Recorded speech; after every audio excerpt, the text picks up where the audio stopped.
da perseguição. Verso 16: você verá quanto ele vai sofrer pelo meu nome. Paulo foi perseguido na cidade de Damasco, foi rejeitado em Jerusalém, foi esquecido na cidade de Tarso por 14 anos, foi apedrejado na cidade de Listra, foi açoitado na cidade de Filipe, foi escorraçado em Tessalônica, foi chotado na cidade de Bereia, foi chamado de tagarela em Antenas, foi chamado de impostor na cidade de Corinto, enfrentou feras em Éfeso, foi preso na cidade de Jerusalém, foi acusado em Cesareia, enfrentou naufrágio em Roma, foi picado por uma cobra em Malta, foi castigado 3 vezes com vara pelos romanos, sofreu naufrágio, enfrentou fome, frio, perigo de rio, perigo de deserto, perigo de estrangeiro, perigo de patrícios. Foi um homem que trazia no seu corpo as marcas de Cristo, porque ele disse em Gálatas 6,17: eu trago no meu corpo a marca de Cristo, a marca do sofrimento. Não existe mar de rosa nessa terra, irmão. Missionário não é mar de rosa. Ser missionário não é ganhar carro de 100 mil. Ser missionário não é ganhar mansão de 2 milhões. Ser missionário não é só andar de avião, porque a Bíblia diz em João 16:33: no mundo tereis aflições. Missionário sofre, missionário passa por perseguição. Todos os apóstolos morreram. Mateus foi morto pela espada da Antióquia. Marcos foi arrastado no cavalo nas ruas de Alexandria. Lucas foi forcado numa árvore de oliveira na Grécia. Bartolomeu, que é o mesmo Natanael, amarrado de cabeça para baixo, arrancaram a pele dele como arranca a pele de um coelho vivo. Tiago, Menon, jogaram dentro do buraco, e quando viu que não estava morto, desceram numa corda e mataram a paulada. Pedro foi crucificado na cruz de cabeça para baixo, porque achou indigno de ser crucificado na cruz de cabeça para cima, que nem Jesus. André foi crucificado numa cruz em forma de um X, que pesava 60 quilos.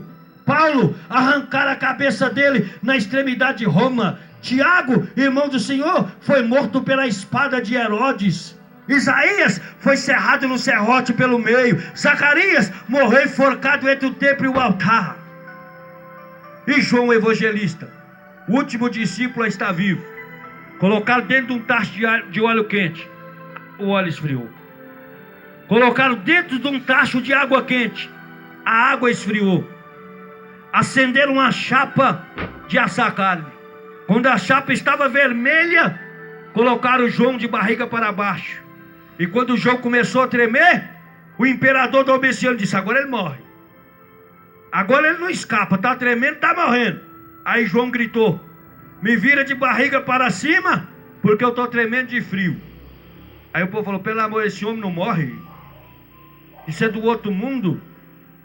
Joga lá na ilha de Pátimo, lá na Turquia asiática, no Mar Egeu. Jogaram João. Tinha cobra, tinha leão, tinha onça, tinha fera, uma grande fábrica de carvão e os piores bandidos presos da época. Lá João, com mais de 80 anos de idade, disse: ministério acabou, eu não sou mais missionário, chamada acabou.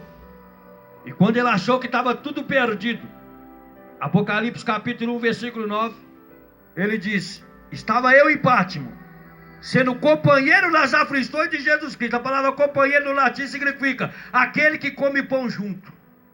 Ele disse: eu comia pão junto com o Senhor. Em João capítulo 13, eu encostava no seio do meu Senhor. Em João capítulo 13, eu era o discípulo amado, mas agora eu estou rejeitado. E ele diz: de repente eu ouvi uma voz de trás de mim. Porque uma hora Deus vem pela frente, outra hora ele vem por trás. Ele vem do jeito que ele quiser, porque ninguém manda nele. Isaías capítulo 30 verso 21 fala: e eu ouvi uma voz de trás de mim dizendo: este é o caminho, anda nele, sem desviar nem para a direita nem para a esquerda. E quando eu ouvi uma voz atrás de mim, eu virei para ver quem falava comigo. E quando eu olhei, eu vi um homem que tinha o cabelo branco como a lã. Está falando de experiência e antiguidade. O rosto dele brilhava como o sol meio-dia. Está falando de Malaquias 2, capítulo 4, verso 2, que ele é o sol da justiça. Os olhos dele eram como chama de fogo. Está falando de Zacarias 2,8, que ele tudo vê. A boca dele saiu aguda espada de 2 gumes. Está falando que ele é a justiça, vai cobrar dos inimigos. A roupa dele era a roupa de um sacerdote, de linho fino comprido que ia até os pés. Está falando de Timóteo 2,5, que ele é o intercessor e intermediador entre Deus e os homens. Os pés dele eram como latão reluzente. Está falando em Apocalipse 1,13 e Apocalipse 1,20 que ele anda no meio das 7 igrejas. E eu fico imaginando, pastor William, Jesus andando aqui na tribuna e nós recebendo a bênção. Eu fico imaginando Jesus passando aqui pelos tocadores e os tocadores recebendo a bênção. Você já imaginou Jesus andando na igreja? O ciclo de oração recebendo o renovo, a mocidade sendo curada, Jesus batizando com o Espírito Santo, Jesus libertando.